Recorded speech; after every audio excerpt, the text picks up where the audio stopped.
بسم الله الرحمن الرحیم.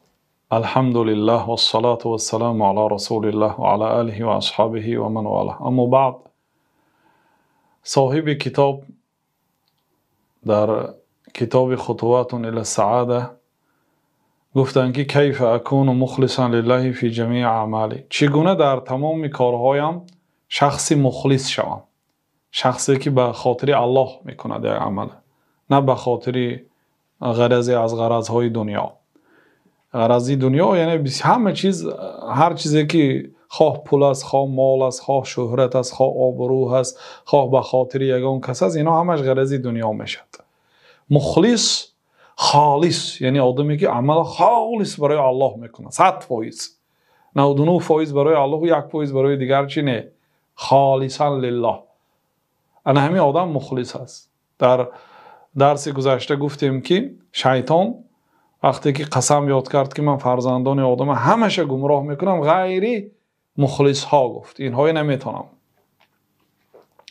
خب مصنف با اسلوب سوال با عنوان گذاشتن که چخیل بنده مخلص شوم، چیکار کنم؟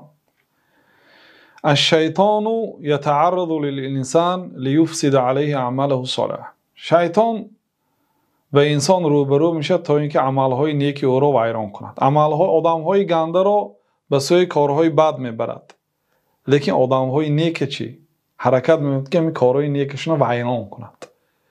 سبحان الله، این آدم طهارت کرده است، زیب و زینتش گرفته است، پیاده مسجد آمده است، الله اکبر که گفت شیطان میبیاد تا اینکه همه عملی صالحش فساد کند، ویران کند.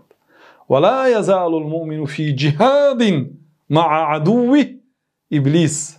ببینید همیشه بنده مومن در جهاد است، همراهی ابلیس در جهاد است. شیخ الاسلام الله رحمت کند دعای جهاد پیش از درس میخواندند. اللهم انت نصیری بک اقاتل بک اصول بک اجول و بک اقاتل ولا حول ولا قوة الا بالله. این پیش از جهاد پیامبر صلی الله علیه و سلم میگفتند پروردگار من به نام تو جنگ میکنم، از تو یاری میپرسم، با نام تو جنگ میکنم، ولا حول ولا قوة الا بالله. برای اجرای عمل و برای دور شدن از گناه من قوت ندارم مگر با یاری تو. این عباره، این دعا را پیامبر صلی الله علیه و سلم در جهاد میگفتند، پیش از جهاد. و ما رمیت اذ رمیت ولکن الله رمى. وقتی که تو تیر پراندی، تو تیر نپراندی، ولکن الله تیر پراند. یعنی که باید بنده از حول و قوت خود تکیه نکند، به قوت خود، به ایمان خود، به بزرگی خود تکیه نکند، خودش هیچ چیزی حساب نکند، به الله تکیه کند. ببینید شیخ الاسلام پیش از آن که به درس شینن همین دعای میگفتند. یعنی علم جهاد است. مردم در فسق و فساد هستند، در جمع دنیا هستند، انسان های هستند که وقت و مالشون برای علم و برای خدمت این دین جدا کردند و الله تعالی هم هر که موفق نمیکنه برای این.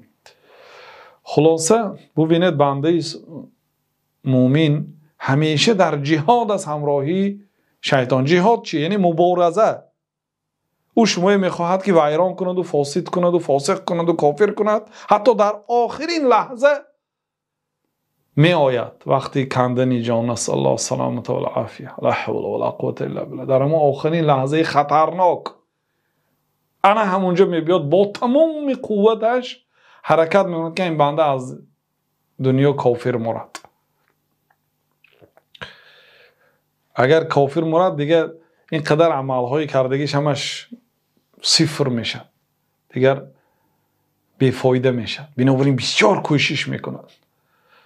بنابراین بسیار بنده مومن از الله تعالی ثبات میپرسد. الله تعالی گفت که ها در همین حالت نمیلغزند. ان الذين آمنوا، آنهایی که ایمان آوردند، ثم استقاموا، ثانی مستقیم بر راه راست شدن، طبق شریعت عمل کردن، لا خوف علیهم ولا هم یحزنون، اینا در وقت مرگشان فرشته ها اومده اینهای بشارت میتین، خوش خبر میدین که از پیش نترسید، یعنی از قبر و از دهشت قیامت نترسید.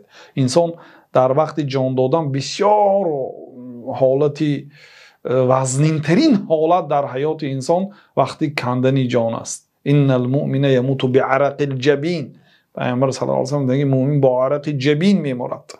حتی پیامبر صلی الله علیه و سلم ان للموت لسکرات، موت این سکرات دارد، عذاب ها دارد. حتی حضرت فاطمه عذاب جناب رسول الله صلی الله علیه و سلم حس کردند، گفتند که و کرب ابته و کرب ابته، ای پدری من عذاب کشیده ایستاده است، پدری من مشقت کشیده ایستاده است.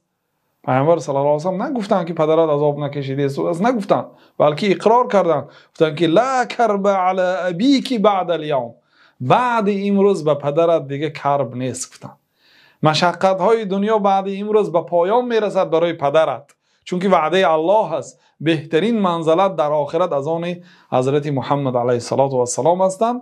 و پیامبر صلی الله علیه و سلم به این ایمان دارم، بنابراین میگه لا کرب علی ابیک بعد الیوم، بعد امروز به پدرت دیگه مشقت نیست. از همه لحظه وزنین لحظه کندن جان، سپاریدن جان است.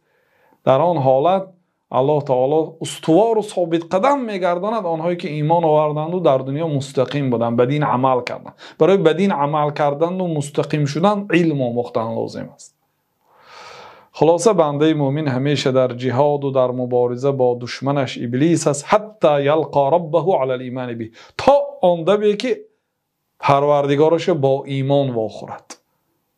الله نصیب روزگارنا با ایمان واخوردن را و اخلاص جمیع اعماله له وحده. یعنی بنده مومن همیشه در کوشش و غیرت به آن صرف میکند که تمام عملهاش به خاطر الله کند، خالصا لله. و من اهم عوامل الاخلاص، اکنون مصنف چند سبب‌هایی که به سبب همین سبب بنده اخلاص پیدا میکند. چیکار کنیم؟ گفتم در ابتدا که صاحب اخلاص شویم، خالص برای الله تعالی عمل کنیم. یکمینش الدعا. گفتن دعا یعنی چی؟ یعنی از الله تعالی پرسید که ای الله مرا یک بنده گردان که عملهایم را خالص برای تو کنم. اخلاص از الله تعالی میپرسید. چخیل کرده اخلاص پیدا کنیم؟ یکم عمل از الله تعالی میپرسید که شما را بنده مخلص گرداند.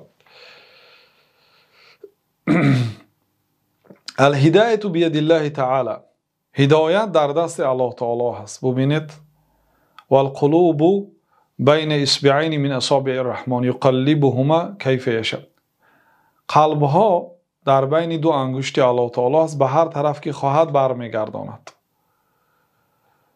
یعنی قلب یک آدم کافر حضرت عمر چی بود؟ دشمنی الله و دشمنی رسول صلی الله علیه وسلم. شمشیر را گرفت از غلافش به نزد رسول الله صلی الله علیه وسلم رفت تا اینکه پیامبر صلی الله علیه وسلم به قتل رساند. ببینید دل، قلب در بین دو انگشت پروردگار، به هر طرف که خواهد میگه. دلهای ما را اطاعت نمی کند، به دل سپارش نمیدهی. میگن که دل اگر یک کس نقض بیند، یک چیز نقض بیند، دیگر اگرچه عقلتان گوید که این کار نادرست است، دل دیگه گپ گوش نمی کند. این در دست ما نیست. بنابراین پیامبر صلی الله علیه وسلم 9 زن داشتن، یعنی با 9 زن در یک وقت زندگی میکردن. عموما 11 زن گرفتم، لیکن با 9 زن در یک وقت زندگی میکردن. برای دیگرها اجازت نیست، برای دیگرها فقط 4 زن گرفتن اجازت است در یک وقت. اما با پیامبر صلی الله علیه وسلم 9 زن گرفتن اجازت بود. بعد بین اینها تقسیم میکردن، شبها را تقسیم میکردن، نفقه را تقسیم میکردن. بعد میگفتن که اللهم هذا قسمی فيما املك فلا تلمنی فيما لا املك و تملك. پروردگار این تقسیمات من به آنه که قدرت دارم، یعنی من شب برابری تقسیم کردم، نفقه را به قدر امکان با عدالت تقسیم کردم. فلا تلمنی فيما لا املك، تو مرا ملامت نکن در آنه که من مالکیت آن را در دست ندارم، یعنی قلب در دست من نیست. تلومنی فیما لا املک و تملک. تو مرا ملامت نکن در آنی که من مالکیت آن را ندارم و تو داری. یعنی قلب من در دست تو است. یعنی 9 زن را برابر دوست داشته نمیشد.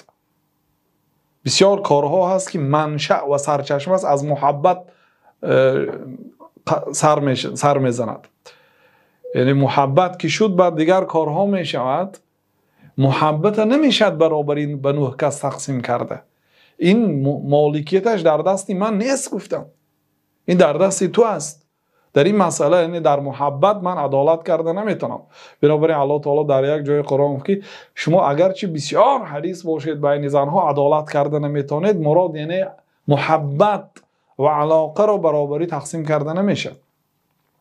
خلاصه قلبها در دست الله تعالی هست و هدایت در دست الله تعالی هست. خب مادامی که هدایت در دست الله تعالی باشد باید از او پرسیم که ما را برای راست هدایت کنه و بهترین عملی راه راست این اخلاص هست. فلجأ الی من بیده الهدایه. پس لجوع کن، بازگشت کن، مراجعت کن به آن ذاتی که هدایت در دست اوست. و اظهر له حاجتک و فقرک. حاجت خود و فقر و محتاجی خود، کمبغلی خود را در نزد او اظهار کن. پروردگار ما به تو احتیاج داریم. حضرت موسی وقتی که از فرعون و از دولتش گریختند به مهاجرت، وقتی که از حدود مصر بر آمدند و به حدود مدین در آمدند، به دیگر کشور در آمدند، در زیر یک درخت، در زیر یک سایه نشستند. نه طعام دارند، نه شراب دارند، نه خانه دارند، نه یگان نزدیک و شناس دارند در این کشور غریب و بیگانه. رب انی لما انزلت الی من خیر فقیر، انی لما انزلت الی من خیر فقیر.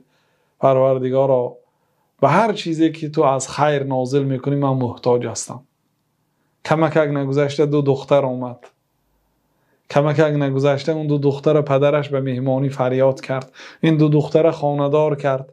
یک بار 2 خواهر گرفتن. در شریعت آنها اجازت بود 2 خواهر گرفتن. در شریعت ما نه. 2 خواهر در زیر یک نکاح یک بار جمع کرده نمیشد.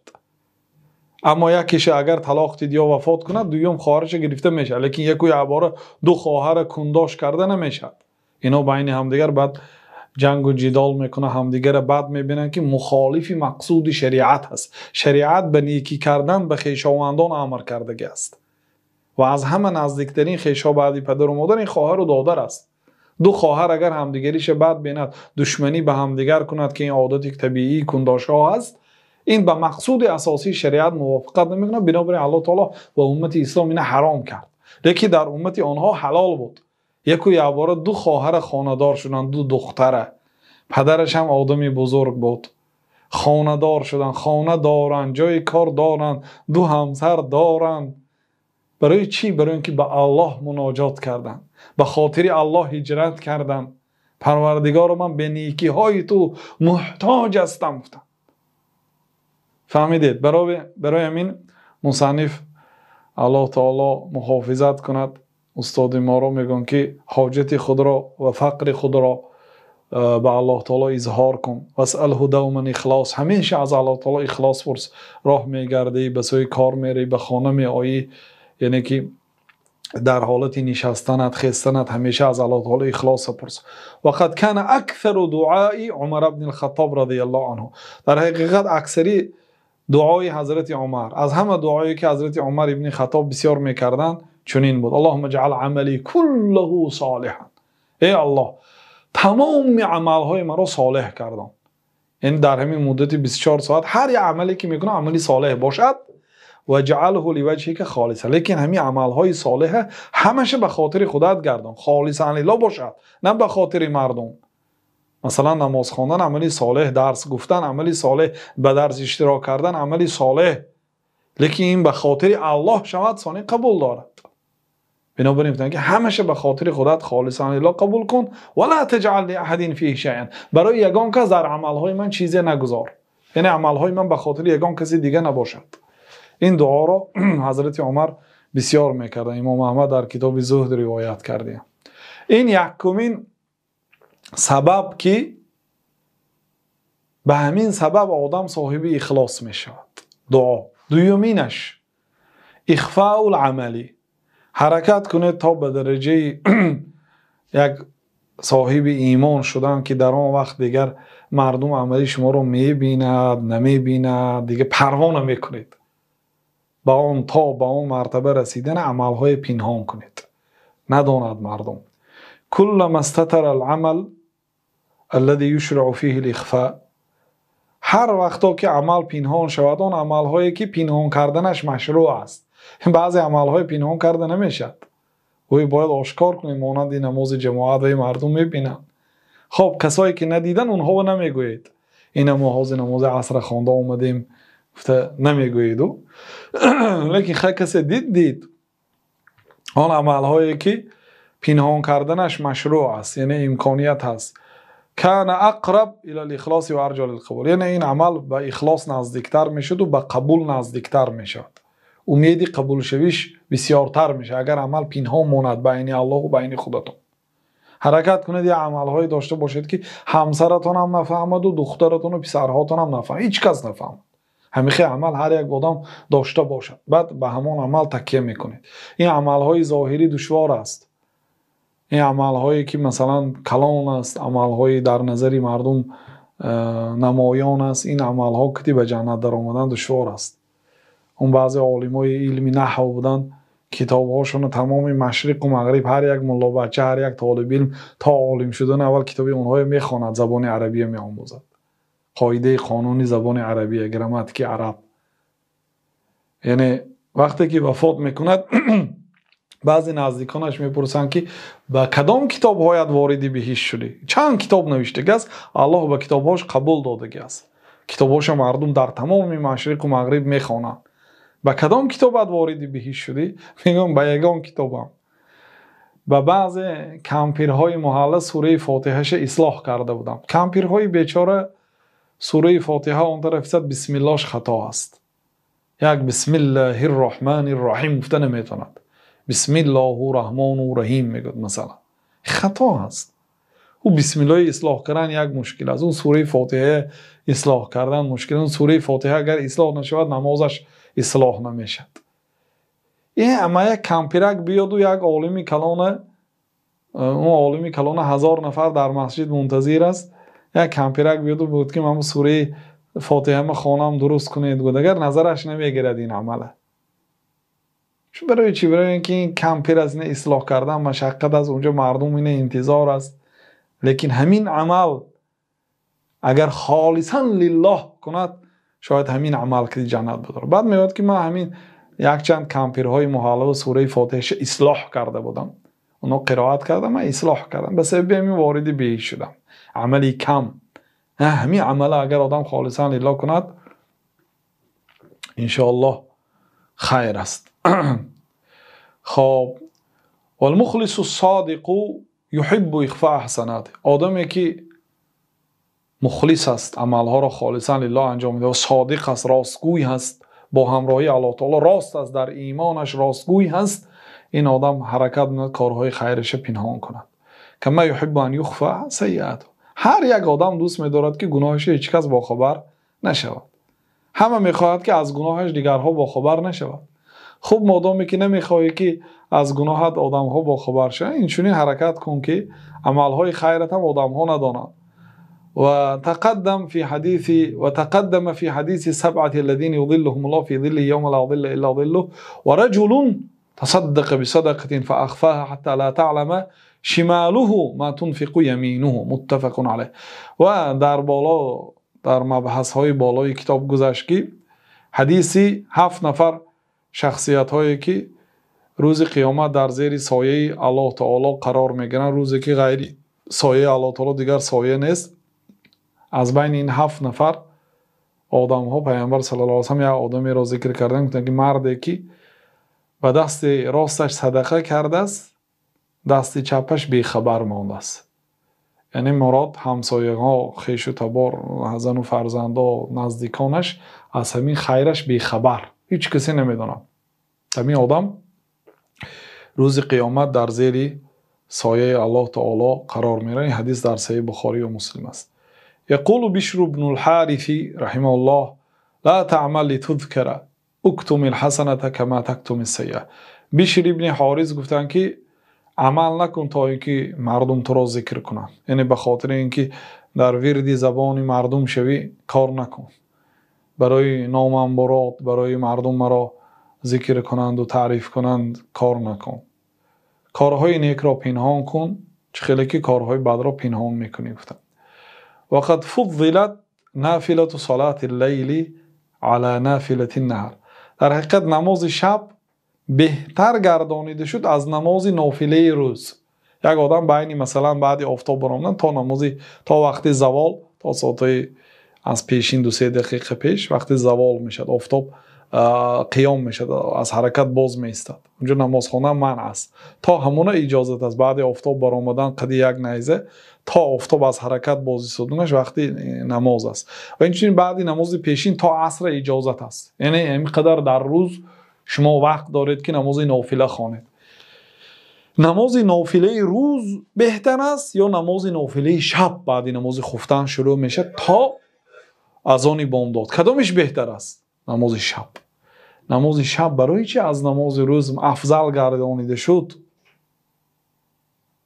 و اینچون استغفار و سحری علی غیره، استغفار پرسیدن در وقت سحری.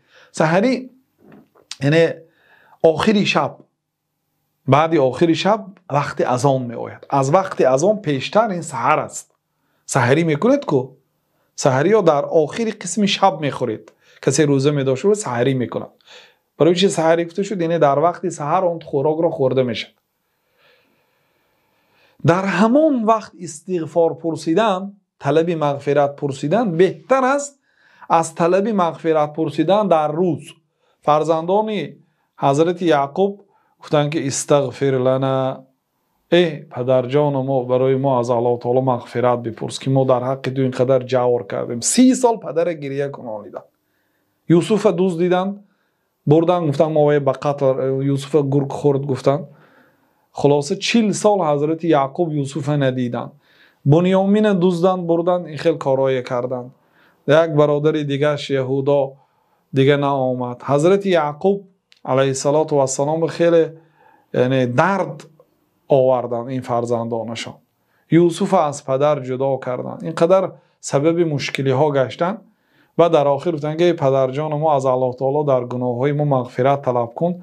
حضرت یعقوب گفتن که ساستغفر لکم ربی، زود است که من از پروردگارم به شما استغفار میپرسم. یعنی نپرسیدن عین حال، چون که روزانه گفته بودن. گفتن که زود است که میپرسم، یعنی وقتی سحری میپرسم. و الله تعالی هم ثنا گفته است به آنهایی که در وقت سحری از الله تعالی به گناهاشون استغفار میپرسن. و هم والمستغفرین بالاسحار.